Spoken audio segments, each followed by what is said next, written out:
So I had to re-record this audio, and it's actually like not the day I would prefer to record, but I've had a lot of stuff going on over the weekend. So this is kind of the first intro to like a series of videos that I have to re-record. So what we're doing is we are going through kind of like a comparison between Brave and Mozilla's Firefox. So Gaming on Linux posted this thing. It's a huge shame with all this Chrome ad block stuff that masses are recommending Brave. Stop it, you fools. If Brave gets bigger, they'll be infinitely worse than Google. So this kind of like throws shade in the eyes of the people behind Brave and some former executives at Mozilla anyway. And you can see that it is replies are blocked to accounts that only are mentioned. So what ends up happening is it links to this site here. So this is back in August of 2023. It purports Brave is the hateful browser. So Brave, behind browser of the same name, was founded by Brendan Eich, former Mozilla co-founder and CEO at one point. Appointed CEO so controversial is because he donated $1,000 in support of California's Prop 8 in 2008, which was a proposed amendment to California state constitution to ban same-sex marriage. Let's see, I wrote a blog, ignoring the abusive comments, I'm left with charges that I hate and I'm a bigot. Based solely on the donation now, hate and bigot are well-defined words. I say these things are false and unjust. First, I have been online for almost 30 years. I've led an open source project for 14 years. I speak regularly at conferences around the world and socialize with members of the Mozilla, JavaScript, and other web developer communities. I challenge anyone to cite an incident where I displayed hatred or even treated someone less than respectfully because of group affinity or individual identity. Second, the donation does not in itself constitute evidence of animosity. Those asserting this are not providing a reasoned argument, rather they are labeling dissenters to cast them out of polite society. To such assertions, I can only respond no. So it's the assertion that he's bigoted because he's against California's Prop 8 way back in the day. And there are a lot of arguments that you could make, like he hates them because he doesn't want them to have legalized, recognized marriage, and there are a lot of other arguments that say, well, marriage is a religious thing. So who's the bigot kind of depends on which angle you're looking at, because you could look at the people that wanted to pass Prop 8 as the bigots because they want to marginalize religious groups. But again, it depends on point of view, and just because you're against something doesn't mean that you hate gay people or people that are in same-sex relationships. In other words, because he silently donated to causes seeking to strip rights from minority groups instead of directly harassing them, the outrage was unjustified. Let's see, if Point was on full PR disaster for Mozilla, they got rid of him. Let's see, quit after 11 days as CEO, he quit. He then went on to create Brave software and obtained $2.5 million in early funding by late 2015, then another $4.5 million in mid-2016.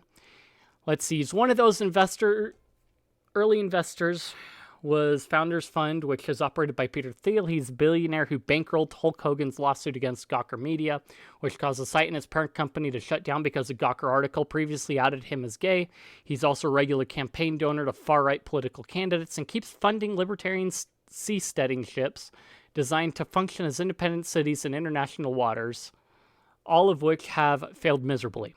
So he's bad because he funds all these different things and is hateful towards this, that, and the other. So he is like off the mark because of who he sends funds to, and because he supported someone's lawsuit against a company that outed something that he didn't necessarily want out there.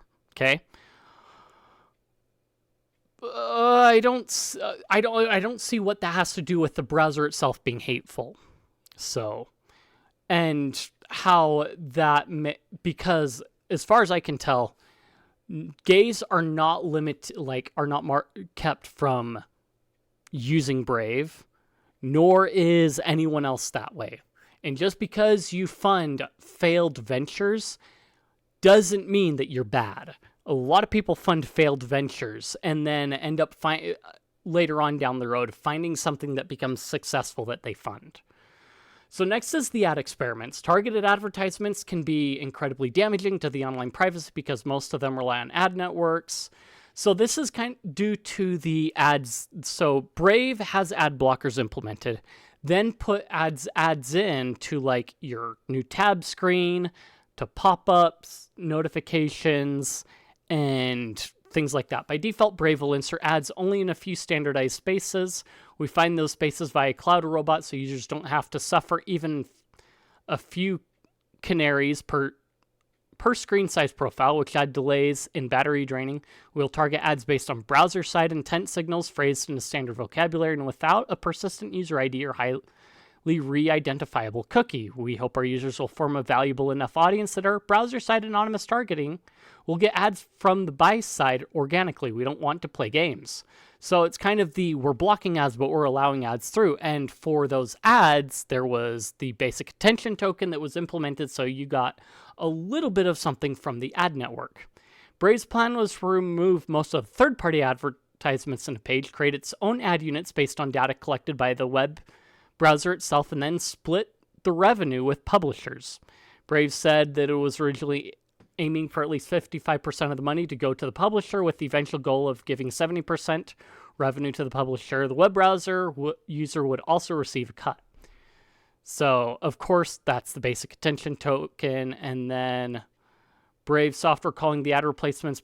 Let's see, Newspaper Association of America responded with cease and desist letter, calling the ads blatantly illegal, insisting it amounted to publication of copyrighted content. Brad Flory, who was previously director of business at Brave, said this never ended up happening. So if you've got a separate ad network that you're working through, it's not really republishing if you're blocking and you've got permission from the people that are paying you to put ads in for it, because you're not republishing ads and going a roundabout way of putting in ads. But anyway, my understanding of things from conversations since I've joined in 2018 is that when Brave launched, they put out a lot of info and stuff they were going to do, and one of those ideas was to replace ads. However, soon after launch, a lot of folks in the company and outside explained to management that this was a really stupid idea and would be scummy, so Brave never went forward with it, though it was a talking point to journalists early on. You could argue that having an idea to do a scummy thing 2 years ago is very bad. I'd like to think it's good when startups listen to feedback and adjust their product plans accordingly. This is going to be something that comes up again later on. I have to go back through and grab all the articles that I have again, but this is definitely something that's going to come back up again, for sure. And it's going to be interesting, the twist that there's going to be in it. Brave started a 1,000 user trial of advertising networks. Based on how long I've spent viewing ads content, system hasn't significantly changed since then. Some of the ad formats are different now. So this is kind of the thing where they have the new tab page ads, the news feeds, and notifications, and you get basic attention token for using that. Now, I've kind of not really used Brave anymore because it's well, basic attention token, that's nice and all. There's a wallet integrated into your browser. Do I really need that? So I ended up going with ungoogled Chromium for a little bit with uBlock Origin. And I've since moved on to FireDragon, and that comes with uBlock Origin pre-installed.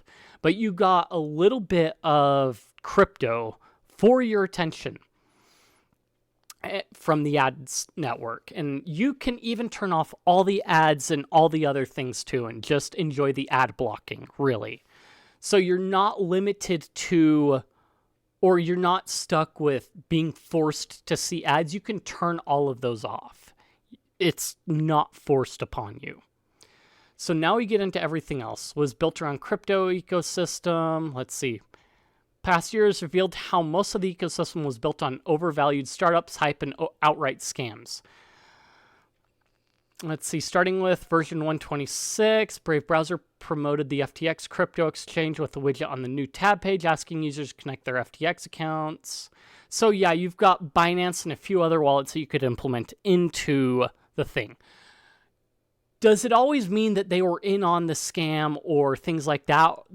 Could it be possible that they were misguided? There are a lot of people that are misguided. I'm sure this article writer understands, even on his own side of the argument, that there are people that get scammed legitimately and are misled by marketing from certain companies and get like caught with their pants down, and then they're trying to make a cover for whatever this person did that other people will perceive as wrong and attack them for. Fourth season of the Brave Market podcast in 2022 included an episode with Stephen Kalafowitz, then CMO at Crypto, which he shared the strategies and tactics he's implementing on his team's quest to become a world-renowned brand like Coke and Netflix. Brave has extensive partnerships with Gemini, a crypto exchange.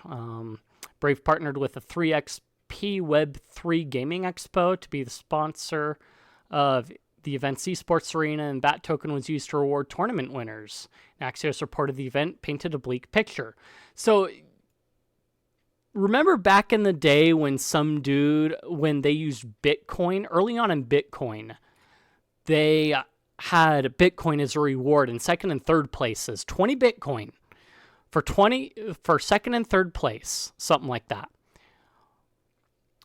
for a tournament. I don't remember which esports tournament it was, but that was the reward, and first place got like pizza. Now you look at Bitcoin and the value of it now, and I mean, casting shade at this is kind of like bad, depending on how much basic attention token it was. It may be a sizable amount still.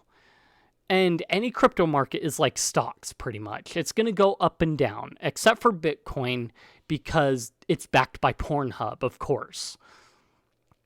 So Brave was caught up in a privacy scandal in 2020 when it revealed that the browser was adding affiliate codes to some URLs. Yes, a lot of people covered this, and I think it was, they later dialed it back. But I think things like this, I can't remember if some of the articles that I picked out cover this later on, some stuff like this, but yeah, kind of throwing it at shade at Brave for it is kind of ridiculous. I mean, I can understand that it's kind of scummy and that it's a lot better in some cases. Like I said, I end up using FireDragon most of the time, is my Firefox browser, basically. And it's a fork of Firefox is all it is. It's pretty much mostly user.js of Firefox, rebranded a little bit. But that's not to say that Mozilla is any better. Really. Weird people defending Brave online will point to the revenue source of other browsers as something similar to Brave's URL replacement experiment. Vivaldi had sponsored bookmarks on the new tab page. However, I'm not aware of another browser ever rewriting what the user types in the address bar. Brave browser is the apparatus of an advertising company, a bloated and complicated experience for the average user. This is going to come up again later on. Pet project of the person kicked out of Mozilla. Okay, he quit after 11 days of people giving him crap. There are people that will give certain people crap, and then they will dial back things. There are some people that will quit their position because they're tired of the PR that goes along with it, and you're just throwing more PR crap at it. Continuing to defend harmful political donations. I do question where the harm is, so if you can show me where he is defending political donations that support the genocide of gays, I'll be there for you. If there is an executive order that he has supported that supports the extermination of gays, trans individuals, and so on, then I'm behind you on like that being a harmful political donation. Something against same-sex marriage, I don't necessarily see, because we've had civil unions for quite a while, which means that you can still claim people as a dependent. You can still claim a partner as a dependent. There are lots of people that don't even get married civilly, whether same-sex, trans, or not, that end up claiming each other as dependents because they're living together, purely. The same-sex marriage argument, I halfway feel like you can throw that out the window, because there are, in many cases, people just want to live their lives. Yes, the whole making a ceremony of it is a nice thing to have, and we've had the ability to make a ceremony of it.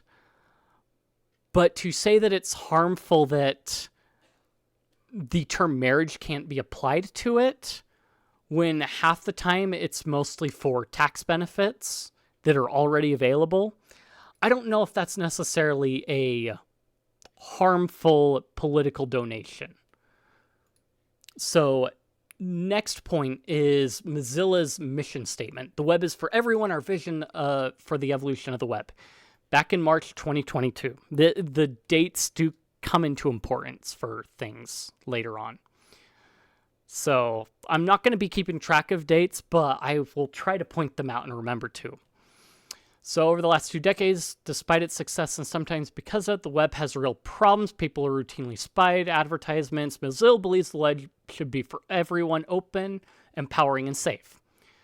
So we believe to make the web a better place, we need to focus our work on these 9 areas. This is basically their mission statement. So in its best moments, the web exemplifies these values today, but too often the web today does not deliver on this promise. To that end, we've mapped out a detailed vision of the changes we want to see in the web in the years ahead and the work we believe is necessary to achieve them. This includes efforts on a number of fronts: deploying ubiquitous encryption, ending tracking, simpler and faster technologies, next generation internalization, support, and much more.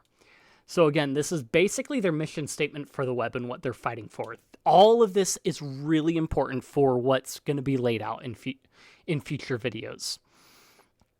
Protect user privacy. Essentially, all user behavior on the web is subject to tracking and surveillance. Truly open and safe web requires that people do remain private. So I agree with this. Protecting privacy is very, very important. Requires gradually shifting ecosystem towards a new equilibrium without breaking the web in the process. We should have the tools to make our user experience on the web more private. It's why people end up going to forks like LibreWolf or even Florp, because of the enhanced tracking protection that there's in there, or even FireDragon, or ArcandFox and things like that. Even Tor browser, because it enhances privacy. Protect users from malicious code. This is disabling JavaScript. I don't like malicious code running on my system from the web. No one else does either. Users must be able to browse without fear that their devices will be compromised, and yet every web browser routinely has major security vulnerabilities. Firefox is no different. Everybody runs into it. It's the nature of the beast when you're developing something new. Technologies finally exist to significantly reduce this kind of security issue. We're increasing our use of them in Firefox and look forward to others doing the same. In fact, some forks enhance upon that and enable certain things that enhance this protection from malicious code more so because of the features that they enable. In some ways, they may open up other vulnerabilities. We don't exactly know all the time. Encrypt everything. HTTPS in most every Firefox fork I've seen has been default, which helps with a lot of that traffic. I don't remember if Firefox does HTTPS everywhere by default, but you'll see it in FireDragon, I believe in Florp, and in LibreWolf, for sure. All user communication should be encrypted. We are near the end of a long process to secure all HTTP traffic, and encryption needs to be retrofitted into existing legacy protocols such as DNS and built into a new protocols by default. I believe secure DNS is default in a lot of things now. The other ones would be like, you've got a couple different encryption methods for HTTP, SMTP, IMAP, and so on. I think most ports, they recommend going over encrypted ports and encrypted channels now as it is.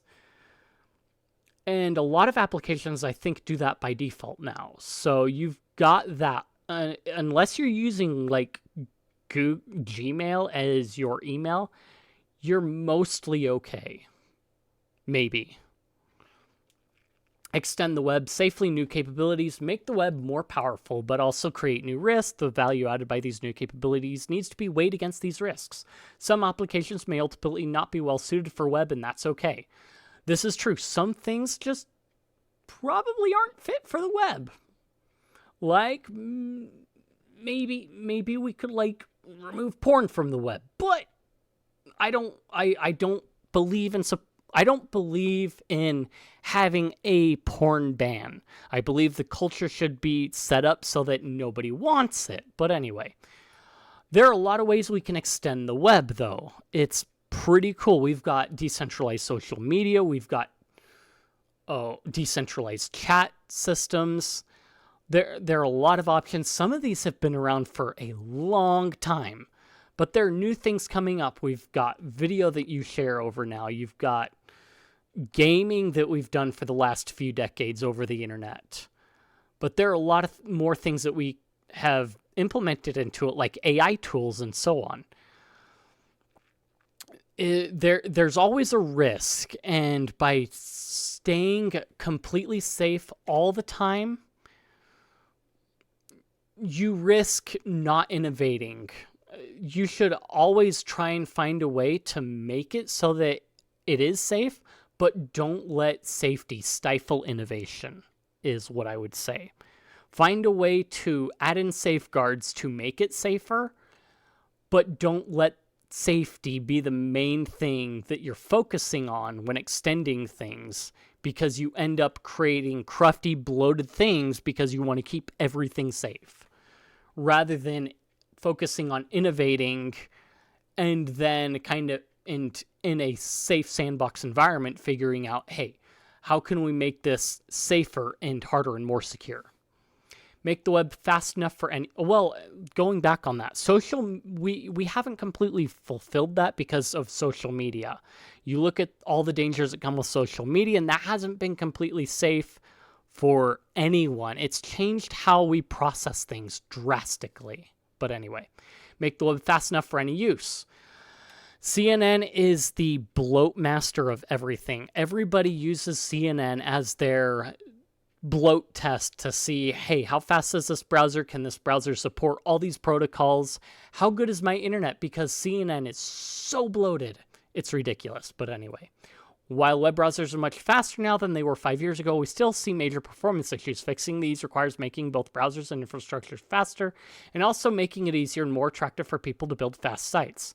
Lightweight sites, go onto like Wibby and search for like sites that look like they come from the 90s. It is the greatest thing. They load up so fast on crappy internet. Not everyone has the fastest internet. Not everyone has Starlink yet, okay? Done. I agree. Make the web lighter, easier to load, and things like that. We don't need like a million lazy loading things, because it ends up slowing things down, especially when I'm trying to download a game at 25 megabytes per second, and then all of a sudden, like, the website I'm trying to load chugs down to like nothing. But anyway, make it easy for anyone to publish on the web. While early websites were relatively simple and easy to build, the demands of performance and high production value have made the web increasingly daunting to work with. Our strategy is to categorize development techniques into increasing tiers of complexity and then work to eliminate the usability gaps that push people up the ladder towards more complex approaches. This is where bloat comes in, like CNN. There should be simpler options. Hugo is a pretty decent one. There are other options that do provide a more lightweight system that is less bloated. You can even get minimalistic key themes for WordPress. But something that loads fast and is a little bit easier for people to use also engenders free speech, because now everybody has a platform that they can take advantage of. And it makes it for people that want to read that message when it's lighter on the system and faster to load, to get the information that they're looking for and to do research and come to their own opinions. Give users the power to experience the web on their own terms. Again, this comes down to, I want to find what I want to find and do my own research without some search engine telling me what to subscribe to. Web is for users. In order to fulfill that promise, we need to ensure that they, not sites, control their experience, whether that means blocking ads or viewing content in accessible form. This, again, comes up later on. This requires building a browser that displays the web the way the user wants it, rather than just following instructions from the site. I appreciate that Mozilla said they would continue to support Manifest v2, because this means plugins like uBlock still continue to work and gives more user choice for what is being blocked on the web. And Brave does actually give that choice of like, do I want to block ads or do I not want to block ads? And some of that choice on top of it. So if you believe in user choice, then it also comes with the web browser deal as well. What kind of web engine do I want to use? As well as strengthening technical properties of web standards that enable this kind of reinterpretation. And provide a first-class experience for non-English speakers. English is the widest spoken language on the web. There are websites that are not English websites. I've come across some of them. There's still plenty. The technical architecture and content ecosystem on the web both work best for the North American English speakers, or a fraction of the world. We want the web to work well for everyone, regardless of where they live and what languages they speak. Again, the problem comes down to is that's nice and all. We do have translation tools. So if you're implementing translation tools that do a really good job of translating, that works really well. I've shown off videos of AI tools that I've used some of the front ends had the models respond back in Chinese, but I was able to ask for the explanation in English and get it within seconds. Providing those translation tools that provide a good, excellent translation, not just a good translation, excellent translation that's understandable, are kind of, I think, the tools that you're talking about, because not a lot of the content is going to be in English. Granted, there are content creators that speak English as their second language, and they use English because it is the more popular language to watch content in. But they still interject Spanish into their content anyway, which is kind of funny because that's how they hide all their inappropriate interjections. But anyway, improve accessibility for people with disabilities. Disabled gaming controllers are pretty interesting, and it's pretty cool that like gamers have access to that. And yeah, everybody should be able to enjoy the web at whatever like level they're at.